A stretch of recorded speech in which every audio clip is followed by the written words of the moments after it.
बच्चों इधर आओ। Subscribe. Hello everyone, welcome back to my channel. I hope you all are doing great and well. मैं भी बिल्कुल ठीक हूँ और आज बहुत टाइम के बाद मैं इस तरीके से आपसे दोबारा से मिल रही हूँ।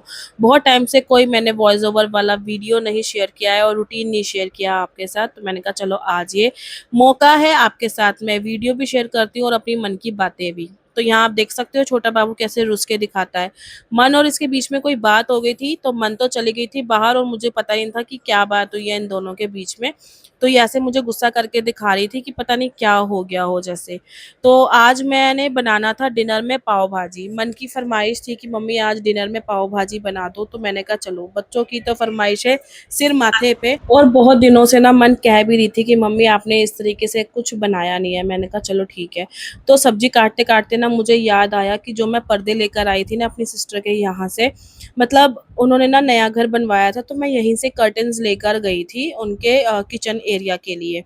तो ये था कि मैं 9 फीट के कर्टन्स ले गई थी, लेकिन उनको चाहिए अब 11 फीट के, तो इसलिए मैं वापस ले आई थी। अब इसको दोबारा से शॉप में देकर आऊँगी और 11 फीट के बनवाने के लिए ऑर्डर करने थे। क्योंकि 1 हफ्ता मुझे ऑलरेडी ना आए हुए हो गया है और तबीयत ख़राब होने की वजह से ये काम ना रोज़ के रोज़ पेंडिंग पे जा रहा था कि कल करती हूँ, कल करती हूँ, कल करती हूँ। तो आज फाइनली मैंने सोचा ये दे ही आती हूँ, क्योंकि मुझे ना अंकल का फ़ोन आया था मेरी सिस्टर के फादर इन लॉ का कि उनको वापस से पंजाब जाना है, तो उससे पहले पर्दे जो हैं वो दे आना। मैंने कहा चलो ये काम पहले निपटाते हैं, उसके बाद आकर मैं डिनर का काम करूँगी। तो फटाफट मैंने पैकेट में डाल लिए हैं 4 पर्दे।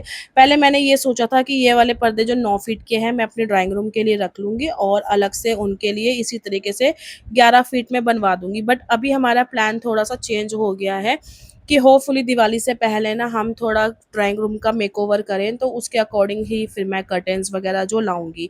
तो फिर मैं मार्केट के लिए निकल गई थी, ज़्यादा दूर नहीं था, बस घर से बाहर निकलते ही दुकान थी। तो फिर इसीलिए मैं ऐसे कपड़ों में चली गई और फटाफट से ऑर्डर देकर पर्दे वापस करके मैं आ गई। तो आते ही किचन में सबसे पहले मैंने अपना जो सब्ज़ी थी ना उसको अच्छे से वॉश किया। वॉश करने के बाद इसमें सिंपली मैं जिस तरीके से मैं रफली बनाती हूँ जस्ट मैंने वो ही बनाया है। कोई फैंसी तरीके से कुछ नहीं किया, सिर्फ़ सब्जियों को काट दिया है, उसमें नमक और हल्दी डाल के और थोड़ा-सा पानी डालूँगी, क्योंकि सारी सब्जियाँ अपना पानी भी ना छोड़ती है। तो इसी हिसाब से आपको जितनी ग्रेवी रखनी है ना पाव भाजी की, मतलब पाव तो जस्ट एक कहने का है जिस भाजी की, आप उसी हिसाब से ना उतना पानी डाल सकते हो। तो जस्ट मैंने इसमें सिर्फ़ आलू, बीन्स, शिमला मिर्च और गाजर, सिर्फ़ यही सब्ज़ी जो थी ना मैंने डाल दी थी सब्ज़ी के लिए, पाव भाजी बनाने के लिए। तो मैंने कहा जब तक ये कुकर में पक रही है ना, तो मीनवाइल मैं अपने किचन की शेल्फ़ ना फटाफट से क्लीन कर लेती हूँ, क्योंकि शाम को जो थी ना दीदी बर्तन धो गई थी और 2 बास्केट भर गई हैं। तो यहाँ फटाफट मैंने किचन क्लीन कर ली है, शेल्फ़ एकदम खाली हो गया है और अब ना काम करने में ना मज़ा भी आता है। शेल्फ़ क्लीन होना तो इस सामान रखने के लिए भी जगह बन जाती है और मन भी लगता है काम करने के लिए, नहीं तो फिर मुझे डाइनिंग टेबल में बैठ के सब्जियाँ काटनी पड़ती हैं या अंदर बेडरूम में। तो फिर इसीलिए फटाफट मैंने अपना जो था शेल्फ़ एरिया भी क्लीन कर दिया और अब तड़के के लिए मैं काटूँगी प्याज़ और टमाटर। मैं जिंजर गार्लिक का पेस्ट डालूँगी, क्योंकि मेरे पास लहसुन अदरक नॉर्मली वैसा दूसरा नहीं था, तो मेरे पास पेस्ट पड़ा था जिंजर गार्लिक का, तो फिर मैंने वो डाला है उसके अंदर, इसलिए मैंने अलग से कोई लहसुन अदरक नहीं छीला।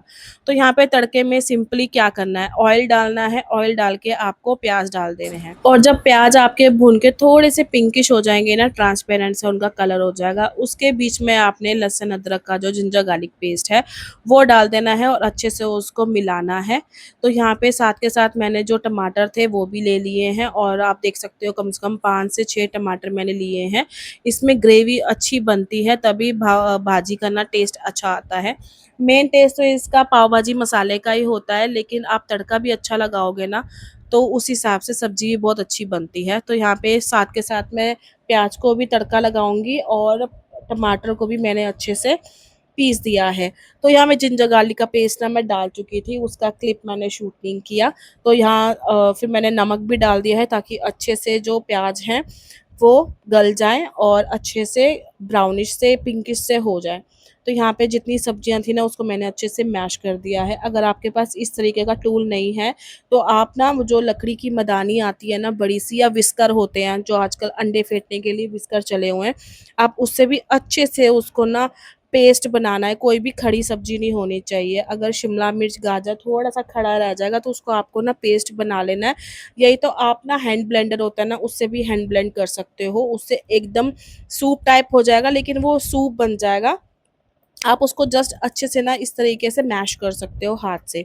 तो यहाँ तड़के में मैंने डाल दिया है अपना टमाटर और बेसिक मसाले डालूँगी। पहले हल्दी, फिर उसके बाद धनिया पाउडर डालेंगे, और इसमें कलर के लिए हमें खूब सारी कश्मीरी लाल मिर्च डालनी है, और नॉर्मल वाली अपनी रेड चिली डालनी है, क्योंकि कश्मीरी में भी थोड़ा-सा स्पाइस होता है ना, तो आप रेड चिली ना थोड़ा देख के डालना।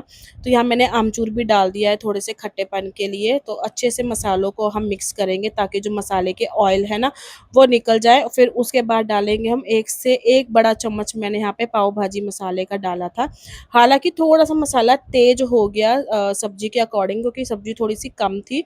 बट आप 1 चम्मच भी डालोगे ना, जितनी क्वांटिटी मैंने बनाई है उस हिसाब से आप 1 चम्मच डाल सकते हो। तो फिर साथ के साथ बर्तन भी काफ़ी हो गए थे, और शाम को नहीं, सॉरी, सुबह दीदी बर्तन धो के गई थी। तो शाम के बर्तन जो थे ना, फिर मैंने सोचा हाथ के हाथ कर देती हूँ, क्योंकि रात को ना बहुत सारे ढेर हो जाते हैं बर्तन के। फिर सुबह तक उठो ना, फिर वही किचन में इतने सारे बर्तन देख के और स्मेल आती है ना, वो अच्छा नहीं लगता। जो रात के खाने के होते हैं ना 3-4 प्लेटें, वो पानी से निकाल के मैं इस तरीके से सिंक में रख देती हूँ, ताकि स्मेल वगैरह भी जो बर्तनों में आती है ना वो भी नहीं आती। और ये तो मौसम भी ऐसा सावन का है ना, बारिश का मौसम है, तो इसमें ना जैसे गीली चीज़ पे ना केंचुए, कॉकरोच, छोटे-छोटे कीड़े, ये बहुत जल्दी आ जाते हैं। तो जितना हो सकता है ना किचन को सूखा, ड्राई और साफ़ रखना चाहिए, और मेरी जितनी कोशिश होती है ना, मैं किचन को मोस्टली साफ़ ही रखती हूँ। और जैसे मैंने नीचे कर्टन लगा रखे हैं ना, रात को भी सोने से पहले ना कर्टन मैं ऊपर कर देती हूँ, ताकि जो सीलन की स्मेल है ना वो आराम से निकल जाए। और क्योंकि अंदर ना काफ़ी सीलन की स्मेल हो जाती है। तो यहाँ तड़का अच्छे से बन गया था, और बिल्कुल ऑयल मैंने कम से कम 5 से 10 मिनट तक जो है ना तड़का पकाया था, और जब तक तेल ऊपर तैर नहीं रहा था ना तब तक मैंने भाजी नहीं डाली थी। उसके बाद मैंने डाल के उसको मिक्स किया, और फिर 3 से 4 चम्मच मैंने डाल दिए थे भर के इसमें घी, क्योंकि मेरे पास बटर नहीं था, और पाव भाजी तो बटर के बिना बनती नहीं है, बट बटर लाना मैं भूल गई। तो यहाँ मेरी सब्ज़ी भी बन रही है, और साथ के साथ मैंने हस्बैंड के लिए बना दी है खिचड़ी, क्योंकि उनका पेट अपसेट है।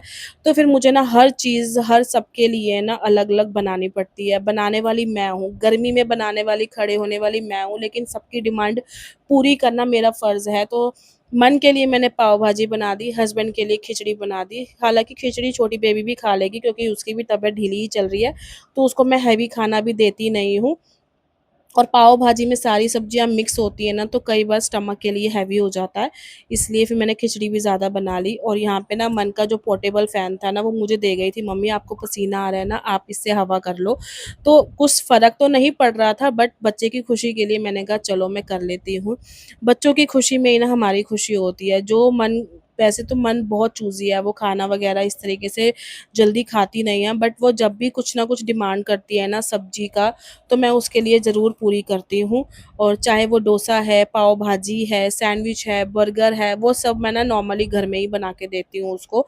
बाहर से अब हमने बहुत कम कर दिया है, और इस मौसम में ना बाहर का हम बहुत अवॉइड ही करते हैं। लास्ट हमने डोसा ही खाया था, वो भी हमने बहुत टाइम के बाद खाया था। यही ये था कि बस मन कर रहा था। मन तो लालची होता है, ये हम सबको पता है। मन को मनाना और उस पे कंट्रोल करना, ये सब हमारे ऊपर है कि हम किस तरीके से अपने मन को कंट्रोल करते हैं और अपने टेस्ट को कंट्रोल करते हैं। और मैं तो वैसे भी अपने अभी वेट लॉस जर्नी में हूँ, और इस वजह से मुझे काफ़ी चीज़ें अपनी ना दबानी पड़ती हैं, नहीं खाना पड़ता कुछ ना कुछ। तो काफ़ी टाइम के बाद आज मैंने अपना डिनर भी लिया है, जिसमें ये पाव भाजी थी, तो थोड़ा-सा ही मैंने खाया था। मैंने कहा एटलीस्ट इतनी मेहनत से बनाया है, टेस्ट करना तो बनता है। और उसका ऑनेस्ट रिव्यू ना मैं आपको थोड़ी देर में अभी मन के मुँह से सुनवाऊँगी कि कितनी अच्छी बनी थी। और हालाँकि घर में मैं बनाती हूँ, लेकिन बहुत रेयर बनाती हूँ, क्योंकि हस्बैंड नहीं खाते हैं। मन और मैं ही होते हैं खाने वाले, तो कितना ही बनाऊँगी मैं। तो इस बार ये भी था कि मन को ना स्कूल भी लेके जानी थी अगले दिन, तो इसी वजह से मैंने कहा चलो बना लेती हूँ। और देखो जिस टाइम मैंने बनाई थी उस टाइम बहुत पतली ग्रेवी थी, और उसको अच्छे से पकाने के बाद जो इसकी कंसिस्टेंसी थी ना वो उसी हिसाब से आ गई जितना हमें चाहिए होती है। तो ये प्लेट मैंने बना दी है मन के लिए, और अब ये सेकंड मैं बना रही हूँ हस्बैंड के लिए। अब जब खिचड़ी बनाई थी तो खिचड़ी नहीं खाई, पाव भाजी बनाई तो पाव भाजी खानी थी, और इस वजह से हमारी बहस भी हो गई। मैंने जब उनको बोला कि जब तुमने खिचड़ी बनवाई तो आप खिचड़ी खाओ, पाव भाजी तो मैंने मन के लिए बनाई है। तो इस बात पे भी वो लड़ने लग गए कि मैं पाव भाजी नहीं खा सकता क्या? हालाँकि उनसे पूछ के ही मैंने पाव भाजी के लिए पूछा था, कह रहे थे मैं नहीं खाऊँगा, मेरा स्टमक अपसेट है, मैं खिचड़ी ही खाऊँगा, और मैंने खिचड़ी भी बनाई। और वो खिचड़ी ऐसे ही पड़ी रही, वो अगले दिन फिर उनको गरम करके दी, वो फिर अपना काम पे खा कर गए। तो इस तरीके से तो होता है, मतलब काम भी करो, गर्मी में मरो भी, सारा कुछ करो, ज़िम्मेदारियाँ पूरी करो, और उसके बाद इस तरीके का बिहेवियर भी सहो। तो बस यही तो मेरी लाइफ़ है, और इसके अलावा मैं कुछ कर भी नहीं सकती। तो ये सेकंड प्लेट बना दी है मैंने हस्बैंड के लिए। अच्छा बना? तो आपने मन का रिएक्शन तो देखा ही होगा कि कितना अच्छा लगा। उसने फर्स्ट बाइट लेते ही जो जेन्युइन था ना उसके फेस पे एक्सप्रेशन वो ही आया, और जब मैंने भी टेस्ट किया तो बहुत अच्छा लगा। हालाँकि हस्बैंड के मुँह से कोई तारीफ़ नहीं निकलती है। पता नहीं ये सिर्फ़ मेरे साथ ही है कि कुछ भी बना लो या कुछ भी अच्छा कर लो, लेकिन हस्बैंड के मुँह से कभी तारीफ़ नहीं आती मेरे लिए कि ये अच्छा है, ये वो अच्छा है। बस उनको अपने घरवालों का ही जो अच्छा दिखता है वो ही दिखता है, अदरवाइज़ मेरे लिए उनको कभी ये नहीं दिखता कि हाँ, मैं एफ़र्ट करती हूँ या मैंने कुछ अच्छा खाना बनाया है। 2 शब्द प्यार के और अच्छे से बोल दो कि हाँ, ये खाना अच्छा बना है। मेन हमारी जो लड़ाई या बहस होती है ना, वो इस वज़ह से होती है। मुझे पसंद है थोड़ी-सी तारीफ़ सुनना, अगर मैं मेहनत कर रही हूँ, प्यार से खाना बना रही हूँ, तो मैं डिज़र्व करती हूँ कि मेरे लिए 1 शब्द या 2 शब्द इंसान ये बोल दे कि हाँ, अच्छा बना है खाना। बट वो इस चीज़ में भी बिलीव नहीं करते। वो ये कहते हैं कि अगर मैं खा रहा हूँ तो दैट मीन्स अच्छा बना हुआ है। ये चीज़ें कोई समझ सकता है, कोई नहीं समझ सकता, और कभी-कभी है ना हमारी इसी चीज़ के लिए ना बहुत ज़्यादा आर्ग्यूमेंट्स हो जाते हैं। तो समटाइम्स मैं छोड़ भी देती हूँ कि चलो ठीक है यार, कोई बात नहीं, मैंने अपने बच्चे के लिए बनाया, उसको पसंद आया, मुझे इतना ही चाहिए, और किसी की तारीफ़ मुझे मिले ना मिले कोई बात नहीं। अब तो इतना टाइम हो गया, कोई नहीं भी करता ना तारीफ़। अब मेरी तो लाइफ़ ऐसी हो गई है और अपना माइंडसेट मैंने ऐसे कर लिया कि मुझे किसी की तारीफ़ की ज़रूरत भी नहीं है। तो यहाँ पर बस मैंने अभी जो खाना बचा था वो रख दिया है फ्रिज में, और आप देख सकते हो खिचड़ी का पूरा कुकर एज़ इट इज़ मैंने कढ़ाई में रख दिया। खाया ही नहीं किसी ने, थोड़ा-सा बस छोटे बेबी को मैंने खिलाई थी, उसके बाद ना हस्बैंड ने खाई, ना किसी ने खाई, वो ऐसे ही मैंने अंदर रख दी थी फ्रिज में। और ये थोड़े से बर्तन जो थे ना वो रख दिए मैंने पानी से निकाल के, ताकि स्मेल वगैरह ना आए, और किचन अच्छे से मैंने क्लीन कर दी है। और रात का रूटीन मेरा ये होता ही है कि मैं अपने लिए ना सौंफ, जीरा, अजवाइन और मेथी दाना का जो पानी होता है ना उसको मैं क्या कहते हैं उसको भिगो के रख देती हूँ, और एक मैं रखती हूँ चिया सीड्स।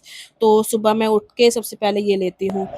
तो जैसे मन को स्कूल छोड़ के आने के बाद ना मैं जैसे पहले तो अपनी थायराइड की दवाई ले लेती हूँ उठते ही, तो फिर मन का नाश्ता वगैरह करके और उसको स्टैंड पे छोड़ के आने के बाद ना आधा घंटा हो जाता है। तो उसके बाद मैं अपना ये जो जीरा वाटर है ना अजवाइन और मेथी दाने वाला, ये मैं बॉयल करके लेती हूँ, फिर उसके आधे घंटे बाद चिया सीड्स का ले लेती हूँ। अगर मुझे रेस्ट करना है मैं सो जाती हूँ, अदरवाइज़ मुझे काम करना है तो मैं अपना काम करती रहती हूँ। तो इसमें ये है कि ना मेरा एक टाइम बना हुआ है कि मन को स्कूल के छोड़ के आने के बाद ना मैं अपना सबसे पहले ये पानी ले लेती हूँ। तो रोज़ का तो मेरा रात का रूटीन तो ये सेट ही है कि मुझे करना ही करना है। और 1-2 दिन कई बार हो जाता है, छूट जाता है, लेकिन मोस्ट ऑफ द टाइम यही होता है कि मैं हमेशा अपना ये वाला जो दोनों पानी है ना, ये सोक करके रखती हूँ। और अभी जैसे ये अगस्त का मंथ शुरू हो गया, होपफुली आज या कल में हम अपना राशन भी लेने जाएँ, तो 3rd ग्लास आपको मेरा बादाम का भी दिखेगा, तो बादाम भी सोक करूँगी। तो यहाँ सारा काम निपटाने के बाद रात के 9:30 हो गए हैं, मैं नहा धो के अपना आ गई हूँ, और अब मैं जाऊँगी अपना सोने के लिए। तो इस व्लॉग को मैं यहीं पर ही एंड कर रही हूँ। आई होप आपको अच्छा लगा होगा। अगर लगा है तो लाइक, शेयर, कमेंट करके सब्सक्राइब कर देना। बाय।